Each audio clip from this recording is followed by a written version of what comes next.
$8 trillion. That is enough to buy the combined annual economic output of Japan, Germany, the United Kingdom, and France, 4 of the 7 largest economies on Earth, and still have hundreds of billions left in the vault. It is more than the entire gross domestic product of every country in South America added together.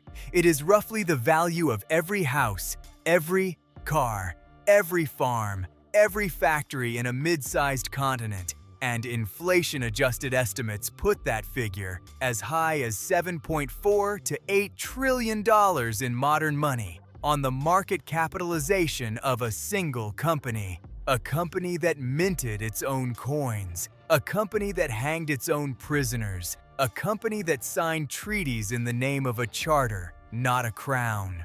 The Verenigde Oostindische Compagnie, the Dutch East India Company, founded the 20th of March, 1602, formally dissolved December the 31st, 1799. 2 centuries of dominance, 2 centuries of profit, and then nothing. A debt of 134 million guilders absorbed by the state. A flag lowered in a warehouse in Amsterdam, a name folded into the back pages of ledger books. This is the story of the first corporate empire in human history, the first publicly traded joint stock company, the first business entity ever to grow larger than the nations that created it, and the first to demonstrate, in detail and in blood, exactly how that kind of bubble ends. Before we go further, set aside the modern idea of what a corporation is. The VOC was not a company in the sense we understand today. It was something stranger, something that has no clean, modern equivalent. It was a sovereign with shareholders.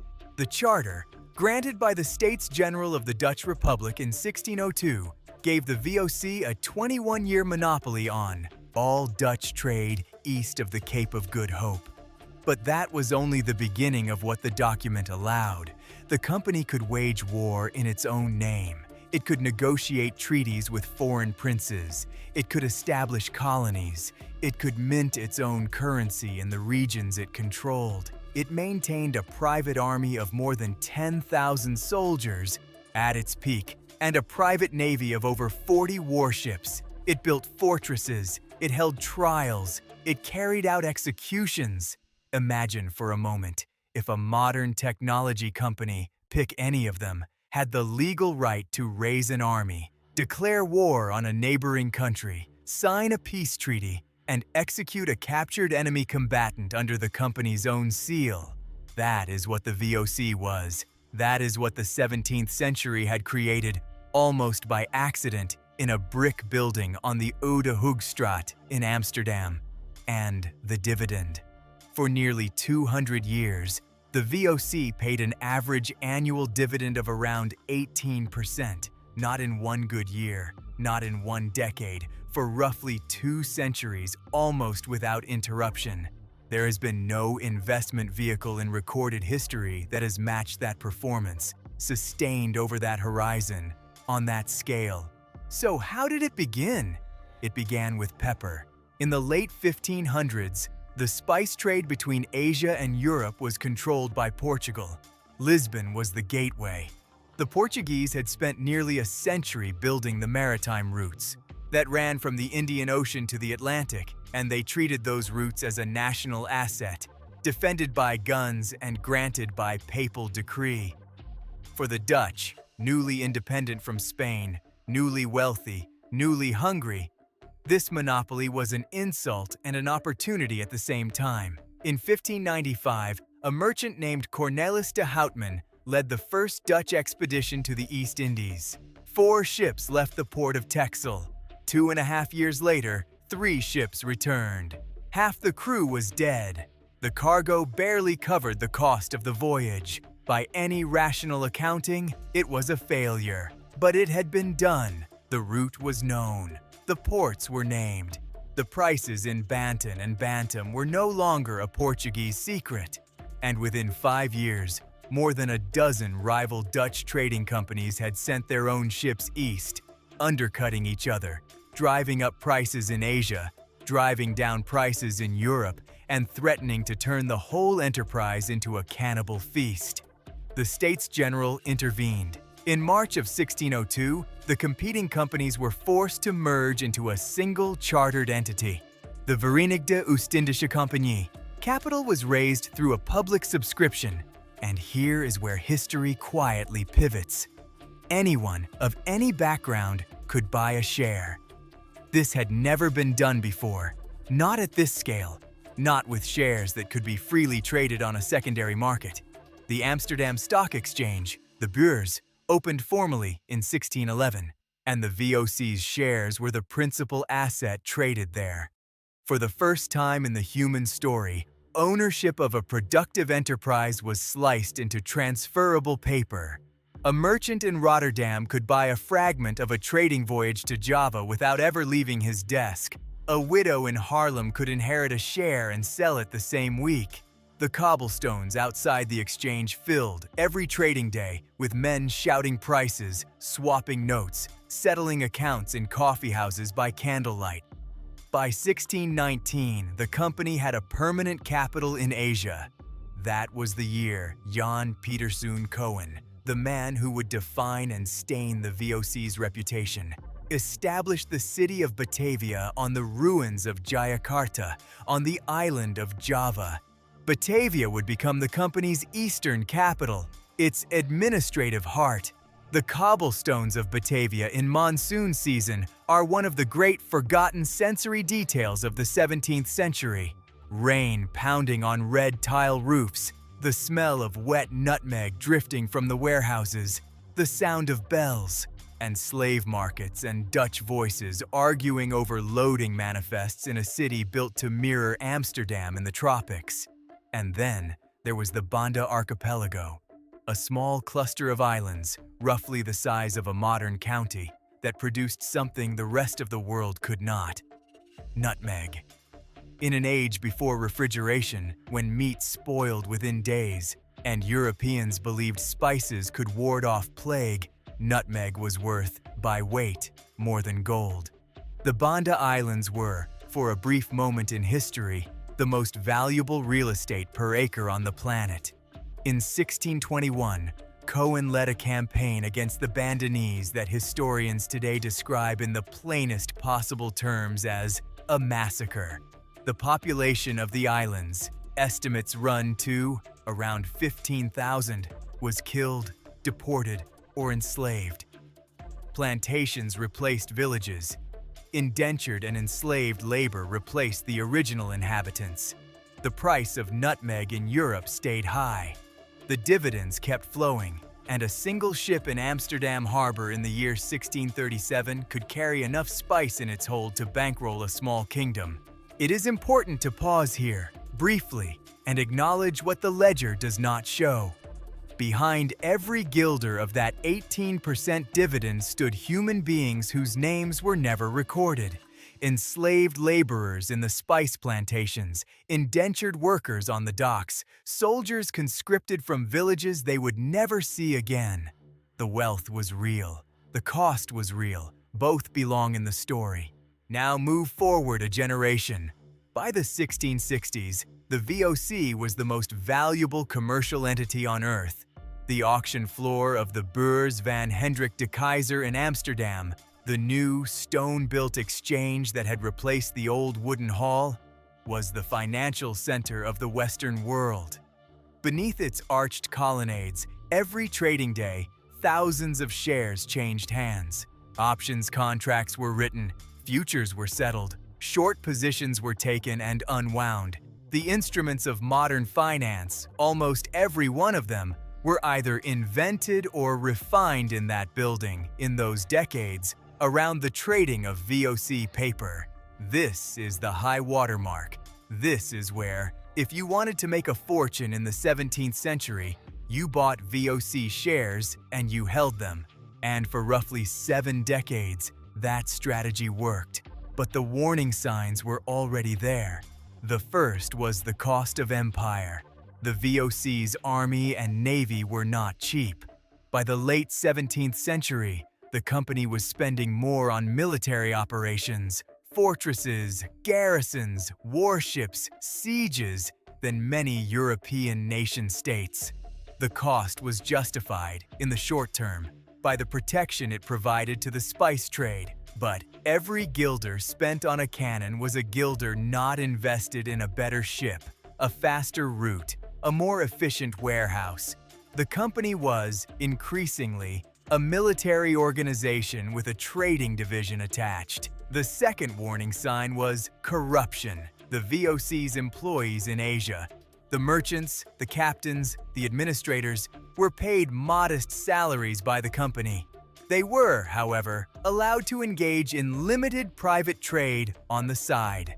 That permission, over generations, became a loophole large enough to sail a fleet through. By the 18th century, it is estimated that a significant fraction of the spices and goods moving through Batavia were not on the company's books at all. They were on the private books of company officials. The bezeling, as the historian John Kenneth Galbraith would later term that quiet, ongoing skim, the embezzlement that nobody has noticed yet, had become institutional. The third warning sign was the dividend itself. For decades, the VOC paid out roughly 18% per year to its shareholders, in good years and bad. The dividend was a point of pride. It was, in the language of the time, what made the shares so valuable, what kept the price on the Bourse high, what allowed the company to raise new capital whenever it needed. But here is the uncomfortable detail. By the second half of the 18th century, the VOC was, in many years, paying dividends that exceeded its actual operating profits. The shortfall was made up by borrowing. The company was, in effect, distributing cash to its shareholders by issuing debt to other lenders. The dividend was no longer a sign of health. It was a sign of an extractive culture that had outgrown the business beneath it. And here is where the story stops being purely historical. In modern equity markets, there is an ongoing argument about the structure of the largest companies on the planet, about whether buybacks and dividends, funded in part by borrowing in a low-interest rate environment, represent a return of value to shareholders or a slow erosion of the underlying enterprise, about whether the concentration of valuation in a handful of mega-cap names, companies whose market capitalizations now exceed the GDPs of all but the largest nations, represents a stable equilibrium or a structure with hidden fragility. The Dutch in 1750 did not have the vocabulary for these questions, but they were living the experiment that would later teach us how to ask them. The fourth warning sign, the slow one, was competition. For most of the 17th century, the VOC's logistical advantage was decisive. The Dutch had better ships, better navigators, better charts, better warehouses, better insurance markets. By 1750, those advantages had narrowed. The British East India Company, founded 2 years before the VOC but slower to organize as a permanent capital structure, had grown into a serious rival in the Indian Ocean. The French Compagnie des Indes was building its own networks. The price advantage on spices was eroding. The monopoly the charter promised was, increasingly, a fiction defended by lawyers and canons rather than by superior trade. The decline did not arrive as a single catastrophic event. It arrived the way most corporate declines arrive, slowly in the small print of annual reports that fewer and fewer people bothered to read, in the quiet retirements of senior officials who could see what was coming, in the gradual repositioning of capital toward newer ventures. And then, in 1780, came the war that ended the question. The Fourth Anglo-Dutch War began in December of that year. The British Royal Navy, by this point the dominant maritime force on Earth, moved against Dutch shipping with a speed and ferocity that the Republic had not anticipated. Dutch convoys were intercepted, Dutch ports were blockaded, Dutch ships were captured or destroyed by the hundreds. For the VOC, whose entire business model depended on the safe annual movement of fleets between Asia and the Netherlands, the war was a structural catastrophe. By the time peace was signed in 1784, the company's commercial position had been gutted. Several years of cargoes had been lost. Shipyards in Amsterdam and Middelburg were producing replacements at a pace the company could no longer afford. And the VOC's debt, the debt that had been quietly accumulating for decades to fund those generous dividends, was now without the trading revenue needed to service it. The numbers from the late 1780s and 1790s are a slow accounting of a death. The States General of the Dutch Republic, watching its most important commercial enterprise sink, began providing direct financial support. The bailouts came in stages: guarantees on loans, advances on cargoes, eventually direct subsidies. The company had become, in everything but name, a ward of the state. In 1796, the political ground shifted again. The Batavian Republic, the new revolutionary government that had replaced the old Dutch Republic after the French-backed upheaval of 1795, formally nationalized the VOC's possessions. The company's charter, set to expire in any case, would not be renewed. On December 31st, 1799, almost exactly 197 years after its founding, the Verenigde Oostindische Compagnie was formally dissolved.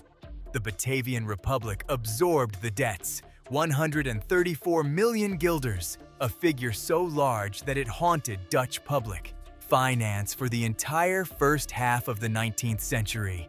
The company's territories, Batavia, the Spice Islands, the trading posts along the Indian Ocean rim, became the foundation of what would, over the following decades, be reorganized as the Dutch East Indies, a colonial possession administered directly by the state. The shareholders, by the end, received almost nothing. Shares that had once been the prized inheritance of Amsterdam burghers now traded for pennies, when they traded at all. The dividend that had paid out for nearly 2 centuries had stopped. The company state that had once seemed to outweigh its own government had been folded back into that government, like a tide returning to the sea. What did it leave behind? It left behind the model, the corporate charter, joint stock, publicly traded, internationally operating enterprise. Every modern multinational in the world today is a descendant, in some sense, of the architecture the VOC pioneered. It left behind the stock exchange. The Amsterdam Beurs evolved into modern Euronext, and the practices invented in its trading floor are still, in modified form, the foundation of every equity market on Earth. It left behind the warning, although that warning would not be widely understood for a Dewin team. The pattern, once you see it, repeats. The British East India Company rose to fill the vacuum the VOC left, ran its own century-long arc of dominance and corruption and collapse, and was wound up in 1874 after the British Crown nationalized its functions. The age of the chartered company gave way to the age of formal empire, colonial possessions administered by states rather than by corporations. By the 20th century, the company-state hybrid had been replaced almost entirely by nation-state colonialism, which had its own collapse to come. The lesson, buried in the ledgers for 2 centuries, was this: when a single commercial entity becomes large enough to act like a country, to fund armies, to wage wars, to mint money, to shape the policies of governments, it acquires not just the powers of a country, but the vulnerabilities of one. It can be defeated in war. It can be drained by corruption. It can be hollowed out by extractive distributions to its owners. And when it falls, it does not fall alone. It pulls the public finances of its home state down with it. Which brings us to 2025. The Magnificent Seven: Apple, Microsoft, Nvidia, Alphabet, Amazon, Meta, Tesla, together represent, by the most commonly cited estimates through 2024 and into 2025, roughly 30% of the total market capitalization of the S&P 500. 7 companies out of 500, accounting for nearly a third of the index that most American retirement accounts are benchmarked to. Their combined market capitalization, depending on the trading day, has at various points exceeded the gross domestic product of every nation on Earth except for the United States and China. This is a concentration of corporate value that has no clean precedent in the modern era. The closest precedent, if you stretch the comparison across centuries and adjust for the very different structure of 17th century markets, is the VOC at its peak. The differences are real. These companies do not have private armies. They do not mint coins. They do not, with rare and contested exceptions, sign treaties. The legal and political constraints on modern corporations are, in most jurisdictions, very different from the constraints, or lack of them, that the VOC operated under. To equate the two directly would be to oversimplify both. But the question the VOC's history asks of the present is not a question about identical structures. It is a question about asymmetry. What happens, and this is a question, not a prediction, when a small number of companies become so valuable that their fluctuations move entire national economies? When the retirement savings of an entire generation depend on the continued performance of 7 equity tickers? When the capital expenditure of these firms exceeds the budgets of most central governments? When their decisions about where to build, what to research, whom to hire, and whom to fire are felt globally within hours? The Dutch shareholders of 1740 also did not expect what was coming. The dividend was reliable. The company was famous. The empire seemed permanent. The brick warehouses on the Oude Hoogstraat were full. The cobblestones outside the Buur still rang with the footsteps of brokers. And the slow erosion underneath, the corruption, the debt, the rising competition, the bezeling, the dividends paid out of borrowing, was visible in the ledgers if anyone cared to read them carefully. History does not repeat, but it does sometimes leave handwritten notes in the margins for those who come later. What the VOC's 2-century arc tells us is not that modern technology companies will fail. It tells us nothing about whether to own or not own any individual stock. That is not a question this channel will ever answer, and not a question any sensible historian would pretend to. What it tells us is something more general and harder to act on. That market structures dominated by a handful of giants are not new, that the apparent permanence of those giants is, historically, a feature of the late stage rather than the early, that the dividend, the buyback, the share price, these are reflections of underlying business reality, and when they begin to diverge from that reality, the divergence has a finite lifespan. The Verenigde Oostindische Compagnie was, at its peak, the most valuable company that had ever existed. It paid 18% a year for almost 200 years. It commanded armies. It built cities. And on the last day of 1799, it died, and its debts were absorbed by a state that could barely afford them. $8 trillion in today's money gone. Not all, at once, but slowly enough that few of the people who held the shares understood what was happening until it was too late. The next time you read a headline that begins with the words, "The largest company in history," consider that the title has been held before by an entity larger than its own government, longer than most of us are taught. And consider what happened to it, and consider gently what that may or may not mean for the present. What is the right size for a company? What is the right size for any single firm to be relative to the economy that produced it? How much concentration is too much? These are not questions with clean answers, but they are old questions, and we have been here before, and the ledger is open. In the next chapter of this channel, we will turn to another collapse, one closer in time, smaller in scale, but no less instructive about what happens when financial confidence outruns financial reality. Until then, sit with this one for a while. The flag came down in 1799. The lesson is still on the desk, waiting to be read.